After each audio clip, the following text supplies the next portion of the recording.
하나님 말씀 보겠습니다. 마태복음 2장 1절부터 12절까지 한 절씩 교독하겠습니다. 헤로드 왕 때 예수께서 유대 베들레헴에서 나심에 동방으로부터 막사들이 예루살렘에 이르러 말하되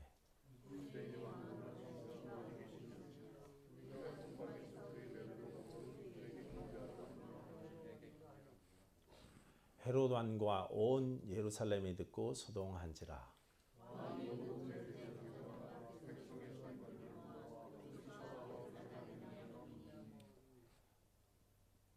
이르되 유대 베들레헴이 오니 이는 선지자로 이렇게 기록된 바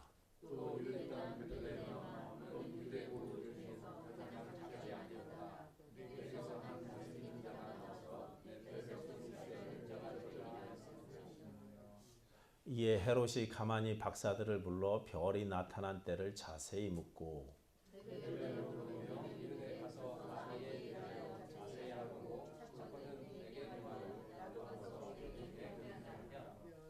박사들이 왕의 말을 듣고 갈새 동방에서 보던 그 별이 문득 앞서 인도하여 가다가 악이 있는 곳 위에 머물러 서 있는지라.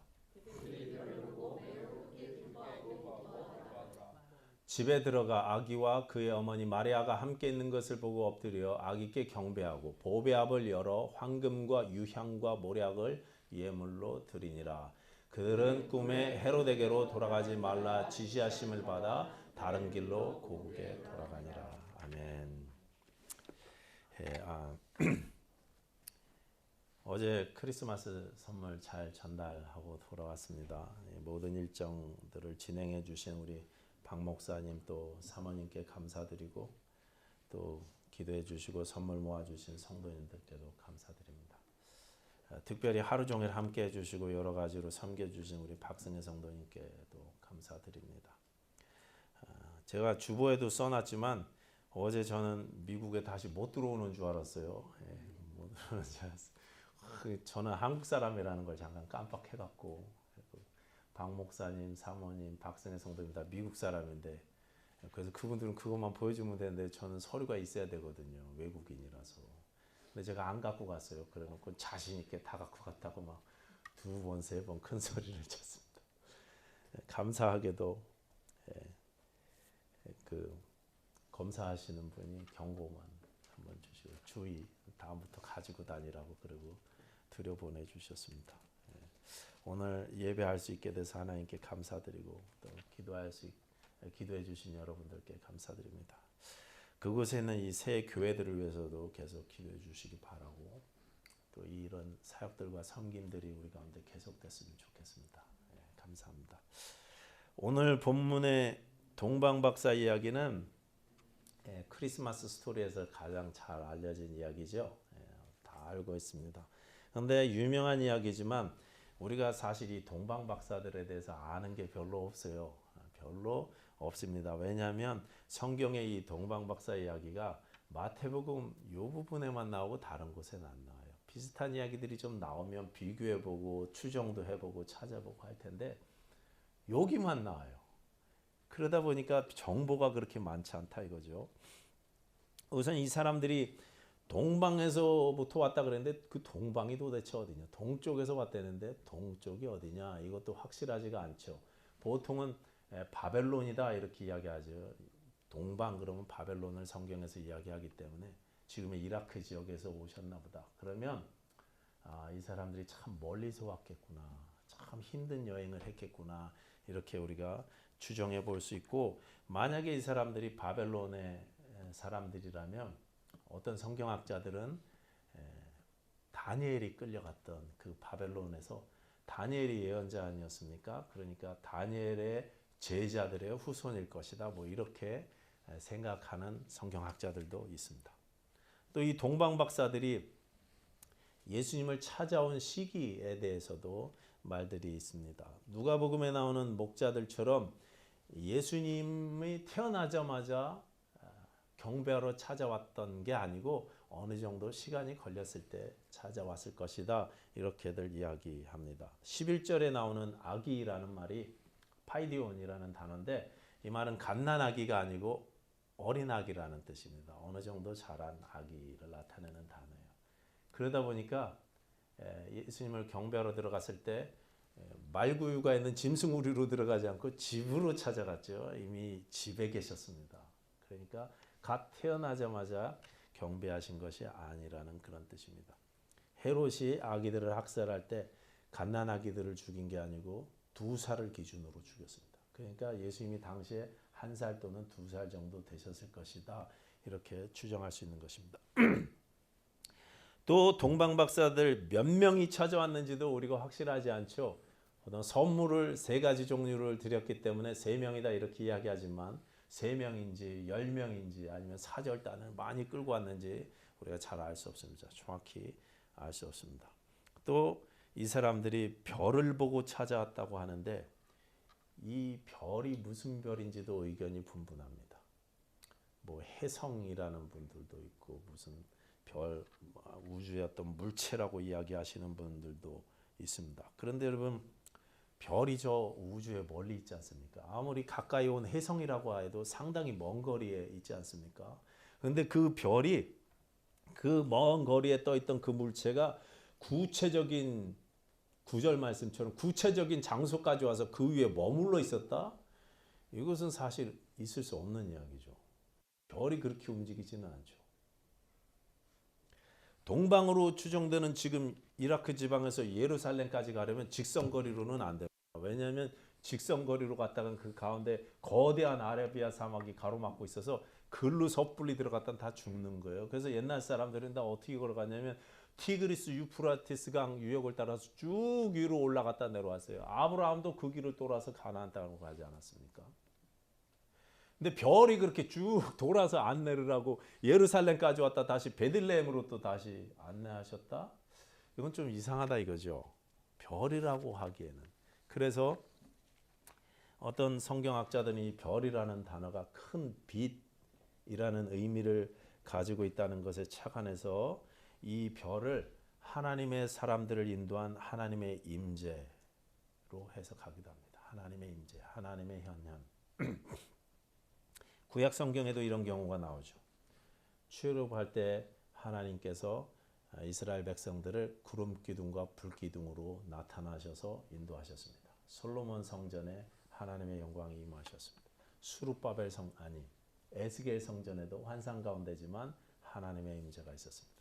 그래서 이것은 별을 나타내는 별이라는 단어를 썼지만 아마도 하나님의 임재일 것이다. 이렇게 추정하는 성경학자들도 있고 저도 개인적으로는 이게 맞는 해석인 것 같아요. 개인적으로 그렇습니다. 자, 또 이 사람들의 신분에 대해서 생각해 보면 1절에 보시면 동방에서부터 박사들이 이르렀다 이렇게 되어 있습니다. 동방의 박사들. 박사라는 말은 마고스라는 단어인데 여기서 영어 성경에 메이자이라는 단어가 나왔죠. 어제 디오세스 아모로 교회가 갖고 이야기를 잠깐 했는데 박 목사님께서 이야기할 기회를 주셔갖고 잠깐 했는데 그분들은 스페인어 라틴계 말을 쓰시다 보니까 마고스를 정확히 하시더라고요. 마고스 하면서 얘기하시더라고요. 동방박사 그러면 마고스입니다. 근데 이 메이자이 마고스라는 말은 지혜자, 학자, 별을 연구하는 사람 뭐 이런 뜻입니다. 아마 이 사람들은 고대 동방국가의 정치인이자 종교인들이었던 것 같습니다. 영어 성경에서는 첫 번째 의미를 따서 지혜자, 현자라고 번역했죠. 와이즈먼이라고 그렇게 번역을 했습니다. 지혜로운 사람들. 여러분 누가 지혜로운 사람입니까? 누가 현명한 사람입니까? 누가 지혜를 가진 사람입니까? 2절에 보시면 동방박사들이 이렇게 이야기하거든요. 유대인의 왕으로 나신 이가 어디 계시냐? 우리가 동방에서 그의 별을 보고 그에게 경배하러 왔노라. 그에게 경배하러 왔노라. 여러분 그렇습니다. 예수님을 경배하는 사람이 지혜로운 사람입니다. 어떤 경우에도 예수를 예배하는 사람이 현명한 현자인 것입니다. 당시에 유대 땅에는 어떤 사람도 아기 예수에게 경배하지 않았습니다. 헤롯도 조용했고 유대 제사장들도 바리새인들도 율법학자들도 다 관심이 없었습니다. 예배하지 못했습니다. 오직 저 동방에서 온 이방인이었던 그들만 예수님을 경배하고 예배했습니다. 그들이 지혜로운 사람들이었습니다. 어떤 상황에서도 예배하는 사람, 어떤 경우에도 주를 경배하기로 작정하는 사람이 지혜로운 사람인 것입니다. 우리는 예수님을 경배하는, 예수님만을 경배하는 지혜로운 사람들 다 되시기 바랍니다. 삶에서 예수님을 높여드리는 지혜자들이 되십시오. 우리의 가정은 예수님만을 예배하는 지혜로운 가정들 다 되셨으면 좋겠습니다. 예수님을 예배하는 것이 가장 중요합니다. LA에 계시든 엘파소에 가시든 예수님을 예배하는 것이 가장 중요합니다. 여러분, 사람들의 비극이 무엇입니까? 요즘 한국이 정치 때문에 난리인데, 그렇죠? 정치가 혼란해서 비극입니까? 좌파가 정권을 잡고 우파가 대통령이 되고 그래서 나라가 걱정이고 비극입니까? 누가 대통령 되면 나라 말아먹는다고 큰일 났다고 그렇습니까? 경제가 어려워지고 풍성하게 쓰던 돈을 많이 벌지 못하게 돼서 그게 비극입니까? 여러분, 무엇이 가장 큰 비극이겠습니까? 힘이 없어서가 아니고 돈이 없어서가 아니고 예수가 없어서 비극인 것입니다. 예수가 없어서 비극이에요. 신자가 예수를 예배하지 못해서 비극인 것입니다. 교회 안에조차 예수가 없습니다. 예수만 높여드리고 예수만 예배하고 예수만 경배해야 될 교회에서조차 예수만을 예배하는 지혜자들이 점점 사라져가고 있습니다. 예배를요 무슨 취미생활처럼 해요. 그래서 예배를 가끔 생각나면 한 번씩 예배합니다. 예배 와서도 예배에 집중하지 못합니다. 예배가 목적이 아니에요. 예배가. 신자의 삶에 예수가 없으면요 그것은 비극이죠. 신자라고 할 수도 없고 예수가 없다 보니까 그분의 말씀을 구하지 못하고 그분의 말씀을 듣고 인도하심을 받는 것이 그렇게 간절하지가 않아요. 그러다 보니 기도도 메말라 버렸습니다. 기도하지 않습니다. 예배에도 집중하지 못합니다. 내 안에 나를 죽이고 예수를 높이는 참된 경배가 사라져 버렸습니다. 온통 딴 생각들과 다른 마음들로 가득 차서 우리가 예수께만 집중해야 하는 예배조차도 예수님께 집중하지 못하는 경우들이 우리에게 많습니다. 동방에서 그 멀고 위험한 거리를 나를 부인하고 그렇게 왕을 경배하기에 찾아왔던 박사들의 경배처럼 우리도 예배 때마다 나를 내리고 나를 낮추고 주님만을 높여야 될 줄로 믿습니다.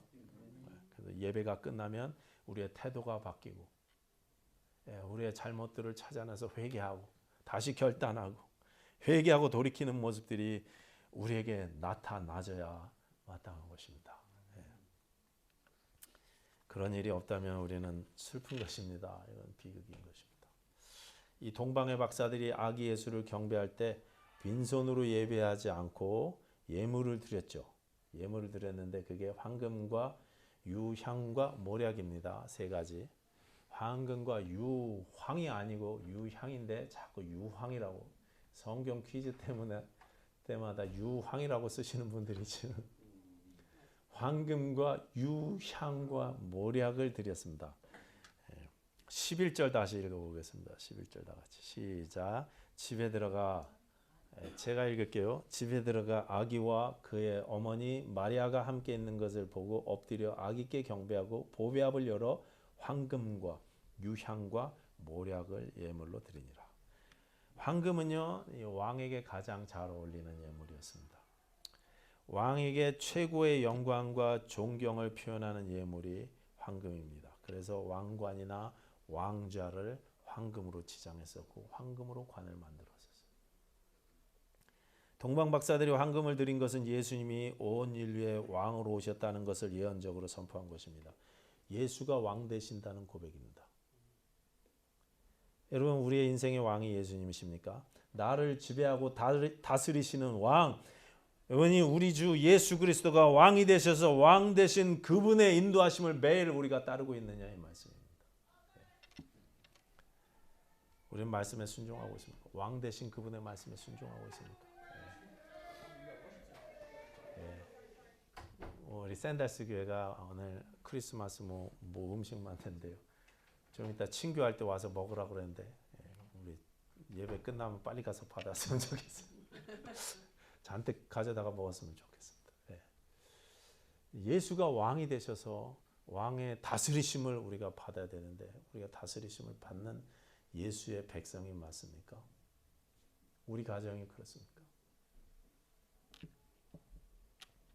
예수님은 왕 중에 왕이십니다.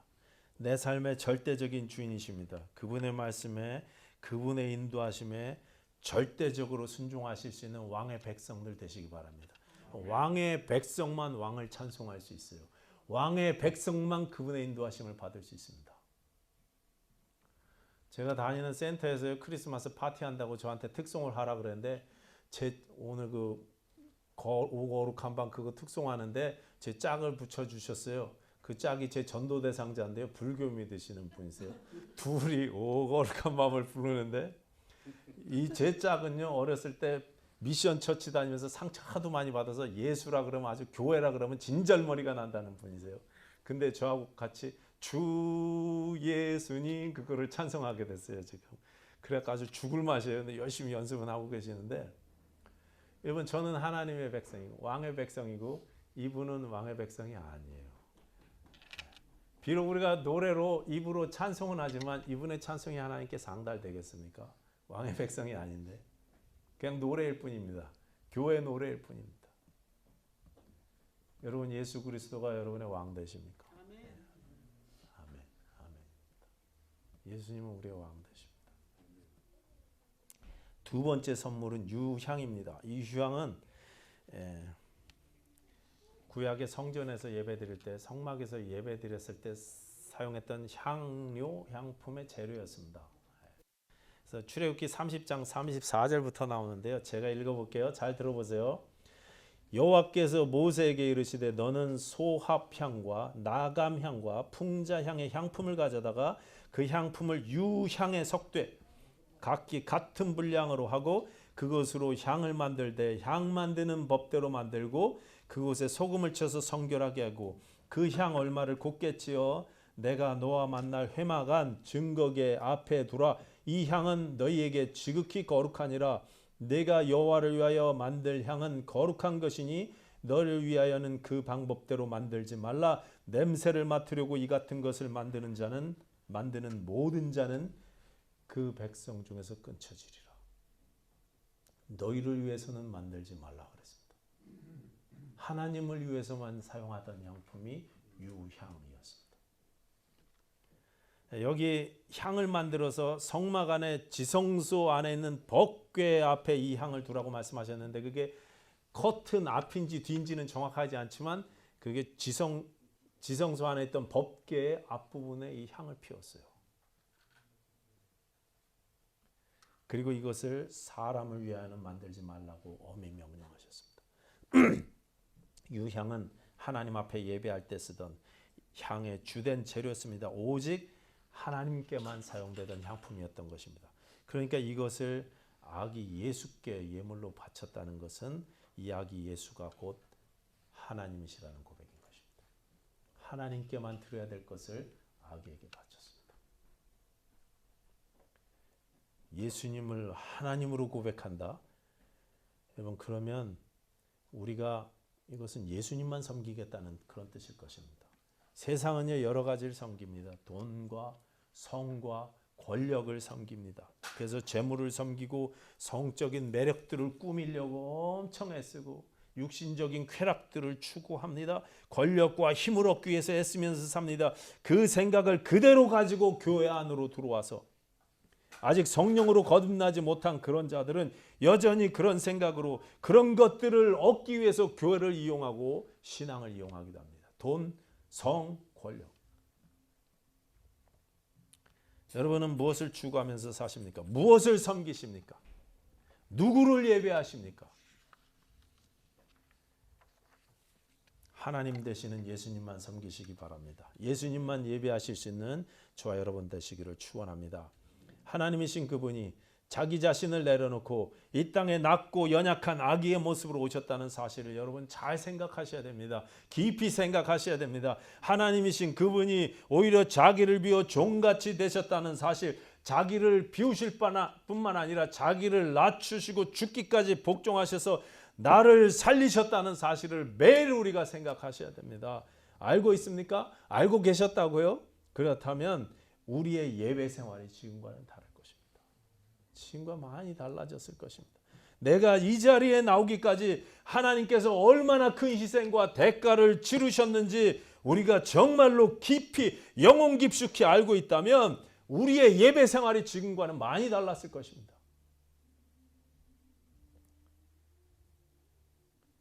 하나님께서 나에게 오셔서 나를 위해 목숨을 주셨다는 사실을 우리가 깊이 생각하고 그분만을 찬양하고 감사하고 집중하여 예배하실 수 있어야 한다는 것입니다. 그것이 우리의 마땅한 바인 것입니다. 세 번째 예물은 모략이었습니다. 모략은 장례 향품이었습니다. 죽은 사람의 시신에 바르던 향품이었습니다. 그런데 아기의 출생 선물로 장례 향품을 드렸어요. 어울리지 않는 선물이죠. 어울리지 않는 선물입니다. 동방 박사들이 왕 되시고 하나님 되신 그 아기에게 출생 선물로 장례식 예품을 드렸어요. 이것은 너무나 큰 진리를 우리에게 선포하고 있습니다. 예수님은 태어날 때 모략을 선물로 받으셨고 십자가에 죽으셨을 때 다시 한번 모략을 선물로 받으셨습니다. 예수님의 숨은 제자였던 니고데모가 다시 모략을 가지고 왔습니다. 요한복음 19장에. 예수님의 삶은 시작부터 끝까지 죽음을 향한 고난이었습니다. 벗겨져서 이 땅에 오셔서 벗겨져서 십자가에 매달리셨습니다. 강보에 쌓여 무덤 같은 돌구 위에 누우셨던 그분이 다시 세마포에 쌓여서 돌무덤에 누우셨습니다. 모략을 선물 받으신 그 아기께서 십자가에서 모략을 탄 포도주를 받으셨습니다. 죽으신 후 다시 모략을 선물 받으셔서 안장되셨습니다. 이 땅에 오실 때부터 마지막 십자가에 달리실 때까지 예수님의 삶은요 계속 그 죽음을 향해 나갔습니다. 계속 그 죽음을 향한 인생이었습니다. 죄가 전혀 없으시니 죽으실 필요가 없으신 그분이 죽기 위해서 이 땅에 오신 것입니다. 나를 위해서 그랬습니다. 여러분 이분을 귀하게 여기십니까? 이분을 예배하는 것이 여러분 가장 귀하십니까? 여러분 정말 예배를 귀하게 여기십니까? 여러분 삶 가운데.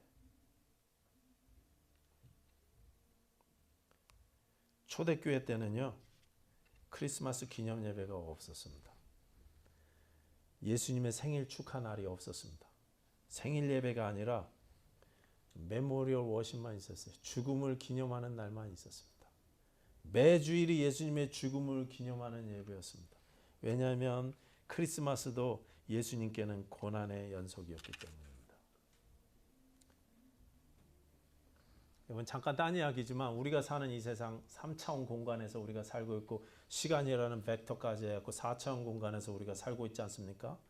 하나님은 몇 차원의 세상에 살고 계실까요? 우리는 이 공간에 시간이 있는 그런 세상에서 살고 있는데 하나님은 몇 차원의 세상에서 살고 계실까요?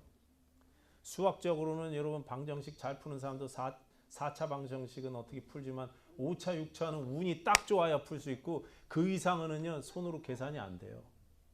6차 방정식, 7차 방정식, 8차 방정식 이러면요 파워 시리즈라는 거를 수학적으로 만들어 갖고 보관법. 그래서 컴퓨터로 돌리는 거예요. 계속 수천 수만 번 돌려갖고 수십만 번 요즘 컴퓨터가 좋아서 수십억 번을 돌려서 비슷한 그래프를 만들어내서 답을 구합니다. 근데 예수님은 수십 차원 바깥에서 하나님은 사신다고 한다면 우리 인간의 머리로는 하나님이 사시는 그 나라를 하나님이 계신 그 세상을요 상상할 수 없는 것입니다. 이 우주가 아무리 커도 4차원일 뿐입니다. 우리가 사는 공간일 뿐입니다. 이 우주 밖 어떤 곳에서 하나님이 사시는데 그 고차원의 하나님이 이 땅에 인간의 몸을 입고 아기가 되셔서 우리에게 오셨다. 차원이 팍팍 줄어들어서 오신 거예요. 차원이 줄어들려면 찌그러지고 망가질 수밖에 없어요. 눌러질 수밖에 없습니다. 하나님에게 사람이 되심은 고난인 것입니다. 끔찍한 고난인 것입니다. 차원 높으신 하나님이 차원 낮으신 이 세상으로 오셔서 우리에게 오셨습니다. 사람이 되셔서 우리에게 오신 것 자체가 고난이셨습니다. 크리스마스로 이 땅에 오신 것 자체가 고난이었습니다. 크리스마스는 예수님에게 고난이었습니다. 누가복음에서는 이 크리스마스를 시작부터 예수님께 고난이었던 이 크리스마스를 놀랍게도 이렇게 말씀하십니다. 누가복음 2장 14절인데요. 제가 읽어볼게요. 지극히 높은 곳에서는 하나님께 영광이요 땅에서는 하나님이 기뻐하신 사람들 중에 평안하다. 이 고난이 예수 그리스도의 죽음이 하나님께 영광이 되신다. 예수 그리스도의 고난으로 우리가 하나님과 평화를 누리게 된 것이 하나님의 사람들에게는 평화다 이렇게 이야기하십니다.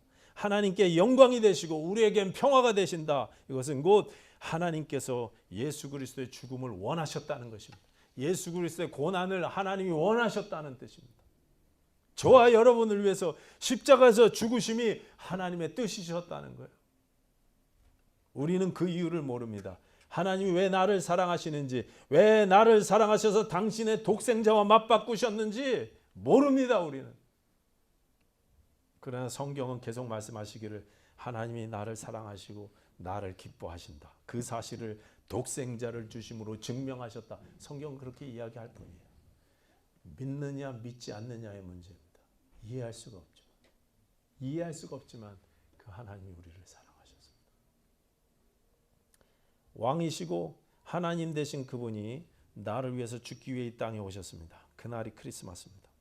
처음 교회는 그래서 어떤 특별한 날을 정해서 예수의 생일을 축하하지 않고 매일이 고난이었기 때문에 매일이 죽기 위해 이 땅에 오신 예수님의 순환일이었고 크리스마스였다고 그렇게 생각했습니다. 그래서 모일 때마다 탄생이 아니라 예수님의 죽으심을 기념했습니다.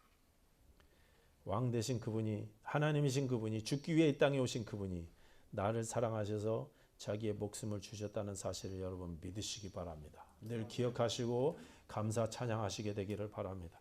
그분을 위해서 여러분의 남은 생애를 바치십시오. 자신을 바쳐서 하나님께 우리를 들으신 주님을 따라서 우리도 그분을 위해서 우리 생을 바쳐야 될 줄로 믿습니다. 예수를 위해서 사시기 바랍니다. 주 예수보다 귀한 것이 없다는 찬양의 고백이 여러분의 찬양 되시기 바랍니다. 기도하겠습니다. 아버지 하나님,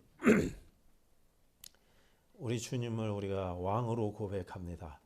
우리 주님을 우리가 하나님으로 고백합니다.